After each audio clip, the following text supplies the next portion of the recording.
శ్రీ మహాగణాధిపతయే నమః.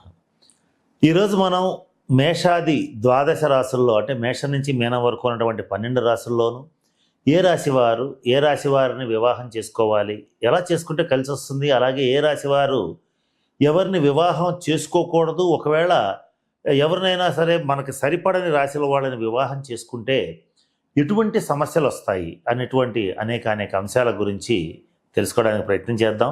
ఇది అసలు ఎందుకు తెలుసుకోవాలి అని కనుక మనం గమనించినట్లయితే ఈ రోజుల్లో భార్యాభర్తల మధ్య భేదాభిప్రాయాలు చాలా పెరిగిపోయినాయి.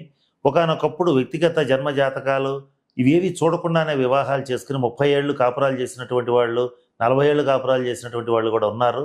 కానీ ఆ రోజుల్లో ఉన్న పరిస్థితులు వేరు, ఆ రోజు ఉన్న మనుషులు వేరు, వాళ్ళ యొక్క మనస్తత్వం వేరు, వాళ్ళకున్నటువంటి సర్కమస్టెన్సెస్ వేరు. కానీ ఈ రోజున ఉన్నటువంటి పరిస్థితులు చాలా విరుద్ధంగా ఉన్నాయి. ఒకప్పుడు వాళ్ళలో కూడా ఈ సరిపడని రాశుల వాళ్ళు చేసుకున్నప్పుడు రెండవ వాళ్ళు బాధపడిన సందర్భాలు ఖచ్చితంగా ఉన్నాయి. కానీ ఆ రోజున ఎవరైనా విడాకులు తీసుకోవాలి అని అనుకుంటే సమాజం వాళ్ళని బహిష్కరిస్తుందేమో అనేటువంటి ఒక రకమైన భయాందోళనకి గురయ్యి సమాజానికి భయపడి ఏదో కష్టమో నిష్ఠూరమో లోపలే దిగమింగి వాళ్ళ జీవితాలు గడపడం జరిగింది. కానీ ఈ రోజున ఎవరికి కూడా పెద్దగా అవతల జీవిత భాగస్వామి బాధ పెడుతుంటేనో ఇబ్బంది పెడుతుంటేనో కలిసి ఉండాలనేటువంటి పరిస్థితి ఎవరికీ ఈ రోజుల్లో ఉండలేదు. అంత సహనం, అంత ఓర్పు, ముఖ్యంగా అంత ఆరోగ్యం, అంత శక్తి సామర్థ్యాలు ఎవరికీ ఉండలేదు. కనుక ఈ రోజుల్లో అందరూ కూడా వాళ్ళ వ్యక్తిగత జన్మ జాతకాల రీత్యా ఎవరు మనకి సూట్ అవుతారు అనేటువంటి అంశాన్ని తెలుసుకున్న తర్వాతే వివాహం చేసుకోవటం అనేటువంటిది మంచిది. ఇంట్లో భాగంగా అందరికీ వ్యక్తిగత జన్మ జాతకాలు చూసుకోవటం తెలియదు కనుక ఏ రాశి వాళ్ళు ఎవరిని చేసుకోకూడదో కనుక చెప్తే కొంతమేర ఆ సమస్యల నుంచి బయటపడగలుగుతారు, వాళ్ళని వీలైనంత వరకు అవాయిడ్ చేయగలుగుతారు అనేటువంటి ఉద్దేశంతోనే ఈ వివరాలు మీకు తెలియజేస్తున్నాను. దీంట్లో భాగంగా మొట్టమొదట సింహరాశి వారు ఎవరిని వివాహం చేసుకోకూడదు అనేటువంటి అంశం గురించి తెలుసుకోవడానికి ప్రయత్నం చేద్దాం. ఇక్కడ సింహరాశి అనగానే మఖా నక్షత్రం 1, 2, 3, 4 పాదాలు, పుబ్బా నక్షత్రం 1, 2, 3, 4 పాదాలు, ఉత్తరా నక్షత్రం ప్రథమ పాదం వరకు ఉన్నటువంటి నక్షత్ర పాదాల్లో జన్మించిన వాళ్ళందరినీ కూడా మనం సింహరాశి జాతకుల కింద పరిగణిస్తాం. ఇక్కడ సింహరాశి వాళ్ళు స్వతసిద్ధంగా ధైర్యస్తులు, మంచి ఆత్మవిశ్వాసం, ఆత్మాభిమానం ఉంటుంది. ఎవరి దగ్గర కూడా అనవసరంగా చేయి చాచి అడగటం, వాళ్ళని దేబరించడం ఉండదు. ఎదుటివాడు కనుక పొరపాటున తప్పు చేసేటట్లయితే 10 మందిలో నుంచోబెట్టి అడిగేస్తారు, కడిగేస్తారు, వాళ్ళ యొక్క తప్పుల్ని నిలదీస్తారు. ఇలా చేయటానికి ఏమాత్రం కూడా వాళ్ళు సంకోచించరు. వాళ్ళు ఎదుటి వాళ్ళు బాధపడతారేమో అని కూడా కనీసం ఆలోచించరు. అటువంటి మానసిక స్థితి ఉంటుంది. నువ్వు తప్పు చేసావు గనక నువ్వు శిక్ష అనుభవించాల్సిందే, నువ్వు ఎందుకు చేసావు అని నిగ్గదీసి అడిగేటువంటి మనస్తత్వం ఈ సింహరాశి వాళ్ళకి చాలా ఎక్కువగా ఉంటుంది. దీనికి తోడుగా సింహరాశి వారికి వాళ్ళ జీవితం విషయంలో కానీ, జీవిత భాగస్వామి విషయంలో కానీ, వాళ్ళు చేసేటువంటి వృత్తి విషయంలో కానీ నిర్దిష్టమైనటువంటి అభిప్రాయాలు సహజంగానే వాళ్ళకి ఉంటాయి. వాళ్ళకి ఇష్టం లేని వృత్తిని చేపట్టరు, ఇష్టం లేని ఉద్యోగం చేయరు, ఇష్టం లేని వ్యాపారం చేయరు. వాళ్ళు అనుకున్నది మాత్రమే చెయ్యాలనేటువంటి ఒక రకమైనటువంటి దృఢమైన సంకల్పంతో, విశ్వాసంతో, నిర్ణయంతో ముందుకు సాగుతూ ఉంటారు. ఇటువంటి వాళ్ళకి ఏమాత్రం వెన్నెముక లేని వాళ్ళు కనుక వచ్చేటట్లయితే, అంటే కనీసం వీళ్ళకి సహకరించకుండా, వీళ్ళని అర్థం చేసుకోకుండా వచ్చిన వాళ్ళు, అంటే ఎవరైనా జీవిత భాగస్వామి కనుక వచ్చేటట్లయితే ఏం జరుగుతుంది, వాళ్ళని వీళ్ళు సింపుల్గా వదిలేయడం జరుగుతుంది. కనుక ఇటువంటి ఇబ్బందులు రాకూడదు అని అంటే ఎవరిని వివాహం చేసుకోకూడదో తెలుసుకుందాం. దాంట్లో మొట్టమొదటగా సింహరాశి వారిని వివాహం చేసుకోకూడదు. ఇక్కడ ఈ మాట ఎందుకు చెప్తున్నాం, ఇందాక సింహరాశి వాళ్ళు ఎటువంటి ఆత్మవిశ్వాసాన్ని, ధైర్యాన్ని, శక్తి సామర్థ్యాలు కలిగి ఉంటారో చెప్పుకున్నాం. కత్తిలాంటి స్వభావాన్ని కలిగి ఉంటారు. అంటే 2 కత్తులు ఒక వరలో ఇమ్మడం అంటారు పెద్దవాళ్ళు. అంటే భార్యకి భర్తకి ఇద్దరిది ఒకటే సింహరాశి అనుకోండి, ఇద్దరు ఒకే రకమైనటువంటి ధైర్య సాహసాలతో ఉంటారు. కనుక వాళ్ళిద్దరి మధ్య భేదాభిప్రాయాలు వచ్చే అవకాశం ఉంటుంది. దీనికి తోడుగా ఒకే రాశి వాళ్ళని వివాహం చేసుకోకూడదు అని ఎందుకంటామంటే, ఒకే రాశి స్త్రీ పురుషులు వివాహం చేసుకోకూడదు అనేటువంటి అంశాన్ని ఎందుకు చెప్తామంటే, ఇద్దరికీ ఒకేసారి ఏలినాటి శని, అష్టమ శని, అర్ధాష్టమ శని ఒకేసారి వస్తుంది. వచ్చినప్పుడు వాళ్ళ మధ్య భేదాభిప్రాయాలు వస్తాయి. ముఖ్యంగా ఏలినాటి శని, అష్టమ శని, అర్ధాష్టమ శని సంచారం జరిగేటప్పుడు ఇక్కడ ఏం జరుగుతుంది, సింహరాశి వారికి ఈ శనిచ్చేటువంటి ప్రభావం ఎక్కువగా ఈ సంవత్సరం ఎలా ఉంటుందంటే, భార్యాభర్తల మధ్య తీవ్రమైనటువంటి భేదాభిప్రాయాలని కలిగించటం, భార్యాభర్తల్లో ఒకళ్ళ యొక్క ఆరోగ్యాన్ని తీవ్రంగా ఇబ్బంది పెట్టడం అనేటువంటిది జరుగుతుంది. కనుక ఇద్దరూ కనుక సింహరాశి వాళ్ళు అయితే ఈ సంవత్సరం తీవ్రమైన భేదాభిప్రాయాలు రావచ్చు. అలాగే ఇద్దరిలో ఒకళ్ళకి కొంత సర్జరీస్ జరగటం కానీ, దెబ్బలు తగలటం కానీ, యాక్సిడెంట్స్ అవ్వటం కానీ, ఆరోగ్యపరమైన చిక్కులు రావటం కానీ, ఇలాంటివి బలంగా జరిగే అవకాశం ఉంటుంది. కొద్దిమందిలో వాళ్ళ యొక్క వ్యక్తిగత జన్మ జాతకాన్ని పరిశీలించిన మీదట కొంతమందికి మాత్రం సంతానం కూడా కలగకపోవచ్చు. ఇటువంటివి కూడా జరుగుతాయి.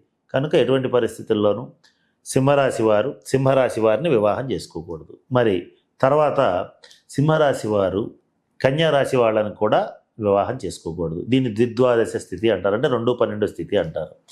అయితే 2-12 స్థితిలో కన్యారాశి వారిని సింహరాశి వాళ్ళు చేసుకుంటే ఏం జరుగుతుందంటే, కన్యారాశి వాళ్ళకి సహజ సిద్ధంగానే ఏం చెప్పినా వినే మనస్తత్వం ఉంటుంది. కొంతవరకు అప్పులు చేయడానికి ఇష్టపడతారు. సింహరాశి వాళ్ళు అప్పులు చేయడానికి ఇష్టపడరు. అట్లాగే కొంచెం విరుద్ధమైనటువంటి స్వభావాలు ఉంటాయి. ఒక రకంగా చెప్పాలంటే కన్యారాశి వాళ్ళు ఎదుటి వాళ్ళ యొక్క మనస్తత్వాన్ని బట్టి కొంత మౌల్డ్ అవుతూ ఉంటారు. సింహరాశి వాళ్ళు ఎవరేం చెప్పినా వినే మనస్తత్వం ఉండదు. ఇటువంటి పరిస్థితుల్లో కొంత సున్నితమైనటువంటి మనస్తత్వం కన్యారాశి వాళ్ళకు ఉంటుంది. కొంత గట్టిగా ఉండేటువంటి దృఢమైన మనస్సు సింహరాశి వాళ్ళకు ఉంటుంది. ఈ కాంబినేషన్లో ఖచ్చితంగా కన్యారాశి వాళ్ళు తీవ్రమైనటువంటి నిరాశ నిస్పృహలకు లోనవుతుంటారు. ముఖ్యంగా కన్యారాశి స్త్రీని సింహరాశి పురుషుడు చేసుకున్నప్పుడు వాళ్ళ వ్యక్తిగత జన్మ జాతకంలో గనక సప్తమ స్థానాధిపతి కొంత నీచబట్టినా లేదా నీచబట్టిన గ్రహ దశాంతర దశలు జరుగుతున్నా, నీచగ్రహ దశాంతర దశలు జరుగుతున్నా కూడా కొంత కన్యారాశి వాళ్ళకి కొంత ఈ సూసైడ్ టెండెన్సీ రావటం, అంటే ఆత్మహత్య చేసుకోవాలనేటువంటి భావనలు కలగటం, కొద్దిమందికి అనారోగ్యం పాలవటం, కొంతమంది డిప్రెషన్కి గురవటం, ఇటువంటివి జరిగే అవకాశాలు ఉంటాయి. అది కూడా ఈ సంవత్సరం ఎక్కువగా ఉంటాయి. కారణం ఏంటంటే సింహరాశి వారికి ఈ సంవత్సరం మీనంలో శని సంచారం జరుగుతుంది, అంటే అష్టమ శని సంచారం జరుగుతోంది. తగ్గట్టు కన్యారాశి వాళ్ళకి సప్తమంలో శని సంచారం జరుగుతుంది. ఈ రెండింటి రీత్యా కొంత ఇబ్బంది పడే అవకాశం ఉంది. కనుక ఎటువంటి పరిస్థితుల్లోనూ ఈ కన్యారాశి వాళ్ళని సింహరాశి వాళ్ళు పొరపాటును కూడా వివాహం చేసుకోకూడదు. ఇక తప్పనిసరి పరిస్థితులు ఉంటే ఈ కన్యారాశి స్త్రీని సింహరాశి పురుషుడు కొన్ని సందర్భాల్లో వ్యక్తిగత జన్మ జాతకం చూసి తప్పనిసరి అయితే చేయాలి. అది కూడా కొన్ని ప్రత్యేకమైన పరిస్థితుల్లో చేయాల్సి వస్తుంది, లేకపోతే చేయకుండా ఉండడం మంచిది. అంతేగాని పొరపాటున కూడా ఈ కన్యారాశి పురుషుణ్ణి సింహరాశి స్త్రీ చేసుకుంటే ఆర్థికంగా పూర్తిగా దివాలా తీస్తారు. అలాగే ఈ పురుషుడు ఎవరైతే కన్యారాశి వాడు ఉంటాడో ఆ వ్యక్తి సప్త వ్యసనాలకి లోనయ్యేటువంటి పరిస్థితి ఉంటుంది.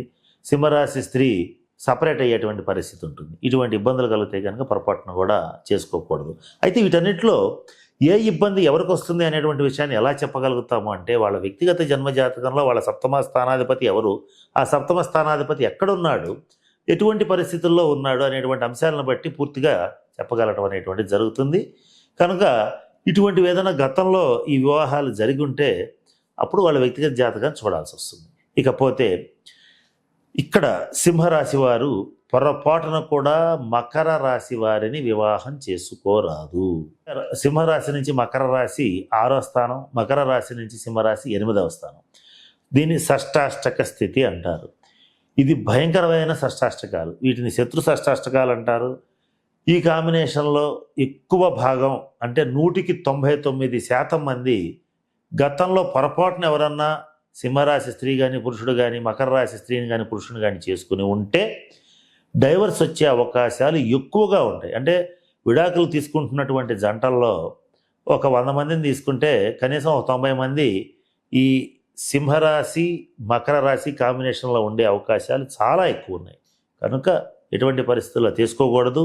తీవ్రమైన శత్రుభావం పెరుగుతుంది, ఆర్థిక ఇబ్బందులు కలుగుతాయి, మానసిక అనారోగ్యాలు కలుగుతాయి. పొరపాటును కూడా ఇవి చేసుకోకూడదు. మరి ముఖ్యంగా ఇక ఈ సింహరాశి వాళ్ళు కుంభరాశి వాళ్ళని చేసుకోవచ్చా అనేటువంటి అంశాన్ని గమనిస్తే, సింహరాశి వాళ్ళు కుంభరాశి వాళ్ళని కొన్ని ప్రత్యేకమైన సందర్భాల్లో వ్యక్తిగత జన్మజాతకాన్ని చూసి చేసుకోవచ్చు. కానీ వీలైనంత వరకు ఇది సమసప్తక స్థితి కనుక, అంటే 1-7 స్థితి కనుక వీలైనంత వరకు చేసుకోకుండా ఉండటం మంచిది. ఒకవేళ చేసుకోవాల్సిన పరిస్థితి వస్తే వ్యక్తిగత జన్మజాతకాన్ని చూపించి కొంతమేర తప్పనిసరి పరిస్థితుల్లో ఉన్నప్పుడు మాత్రము చేసుకోవచ్చు. అది కూడా కుంభరాశి స్త్రీని సింహరాశి పురుషుడు చేసుకోవచ్చు.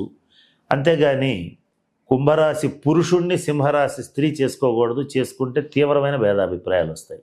ఇక తర్వాత చివరిగా సింహరాశి వారు మీనరాశి వారిని చేసుకోకూడదు. ఇక్కడ ఇది కూడా షష్టాష్టకాలే. అంటే సింహరాశి నుంచి మీనరాశి 8, మీనరాశి నుంచి సింహరాశి 6. ఈ షష్టాష్టక స్థితి వల్ల ఇద్దరిలో ఒకళ్ళకి తీవ్రమైన అనారోగ్యం ఏర్పడుతుంది, మానసికంగా కుంగుబాటు ఏర్పడుతుంది. ఇక్కడ మీనరాశి వాళ్ళు సహజ సిద్ధంగానే కొంత సున్నితంగా ఆధ్యాత్మిక భావనలతో ఉంటూ ఉంటారు, దైవపరమైనటువంటి అంశాలను ఆలోచించుకుంటూ ఉంటారు.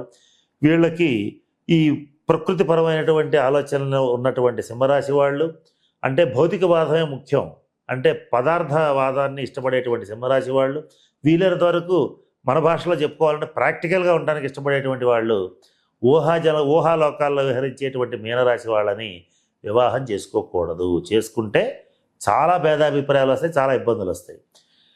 సింహరాశి పురుషుడు మీనరాశి స్త్రీని చేసుకుంటే మీనరాశి స్త్రీ తీవ్రమైనటువంటి డిప్రెషన్కి గురవుతుంది, అనారోగ్యానికి గురవుతుంది. అలాగే కొద్దిమంది వాళ్ళ వ్యక్తిగత జాతకం బాగుండకపోయినా బుధుడు గనక కొంత నీచ స్థితి పట్టిన కొంత ఇబ్బందికరమైనటువంటి త్రిషడాయ స్థానాల్లో ఉన్న పాపులతో కలిసిన ఆత్మహత్య చేసుకునేటువంటి ఆలోచనలు పెరుగుతాయి. ఇక సింహరాశి స్త్రీని మీనరాశి పురుషుడు చేసుకుంటే దాదాపుగా పూర్తి వైరాగ్య ధోరణికి గురైపోయి కొద్దిమంది మాత్రం సన్యాసి జీవితానికి ఇష్టపడే పరిస్థితులు ఏర్పడతాయి. కనుక ఈ కాంబినేషన్ అనేది ఏ రకంగా చూసినా పనికిరాదు. ఇక చివరిగా సింహరాశి వారు కర్కాటక రాశి వాళ్ళని కూడా తీసుకోకూడదు. ఇది కూడా ద్విద్వాదశ స్థితే. అయితే కొన్ని ప్రత్యేకమైన సందర్భాల్లో ఆ సింహరాశి స్త్రీని కర్కాటక రాశి పురుషుడు చేసుకోవచ్చు. అది కూడా వ్యక్తిగత జన్మజాతకాన్ని పరిశీలించి చేసుకోవాలి. ఈ ద్విద్వాదశాలు కూడా అంత కరెక్ట్ కాదు. కాకపోయినా కొన్ని ప్రత్యేకమైన సందర్భాల్లో సప్తమ స్థానాలు బలంగా ఉంటే సింహరాశి స్త్రీని కర్కాటక రాశి పురుషుడు చేసుకోవచ్చు, కానీ సింహరాశి పురుషుడిని కర్కాటక రాశి స్త్రీ చేసుకోకూడదు. కనుక ఈ ద్విద్వాదశ స్థితి పనికిరాదు. ఏదేమైనప్పటికీ మనం ఇప్పుడు చెప్పినటువంటి దాంట్లో ఈ సింహరాశి వాళ్ళు సింహరాశిని కానీ మకర రాశిని కానీ అలాగే మీనరాశిని కానీ కన్యారాశిని కానీ చేసుకోకుండా ఉండటం అనేటువంటిది మంచిది. ఒకవేళ చేసుకుంటే తగిన శాంతి పరిహార క్రియలు జరిపించుకోవాలి. ఈ సంవత్సరం సింహరాశి వాళ్ళకి అష్టమశని ఉంటుంది కనుక కొంచెం ఈ వైవాహికపరమైన అంశాల్లో జాగ్రత్త పడండి. ఇప్పటి వరకు వివాహం చేసుకొని సింహరాశి వాళ్ళు అంటే ఈ అంశాలని గమనించుకొని తగిన జీవిత భాగస్వామిని ఎంచుకుంటారని మనస్ఫూర్తిగా ఆశిస్తూ సెలవు తీసుకుంటున్నాను. స్వస్తి.